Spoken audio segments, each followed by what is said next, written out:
I-PAC মামলা নিয়ে কিন্তু আমরা গতকাল থেকেই দেখছি একেবারে উত্তাল গোটা রাজ্য। সেই নিয়ে আজকে হাইকোর্টের শুনানি ছিল এবং হাইকোর্টের শুনানিতে একেবারে অদ্ভুত একটি তথ্য উঠে আসছে যে আগামী 14ই জুলাই পর্যন্ত মুলতবি করা হয়েছে এই কাণ্ড।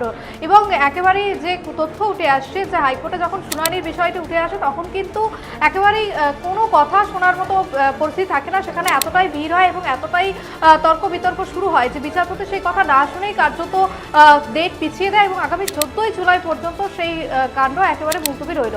অন্যদিকে একেবারে রাস্তায় আমরা দেখলাম আজকে যে মমতা বন্দ্যোপাধ্যায় সহ বিভিন্ন অভিনেতা দেব সোহম এবং অন্যদিকে ফিরহাদ হাকিম সমস্ত একেবারে হেভিওয়েট নেতামন্ত্রীরা রাস্তায় কলকাতার রাজপথ দখল করে সেখানে তারা একটাই বার্তা দিতে চাইছে যে দিল্লিতে যে বঞ্চনা হচ্ছে এবং ভোটাধিকার 2 কোটি ভোটারদের যে ভোটাধিকার চলে গিয়েছে সেই নিয়ে রাজপথে নেমেছেন মমতা বন্দ্যোপাধ্যায় এবং কড়া হুঁশিয়ারি যে এই ধরনের কোনো রকম তারা যে বঞ্চনা চলছে সেই বঞ্চনার শিকার হতে দেবে না বাংলার মানুষকে।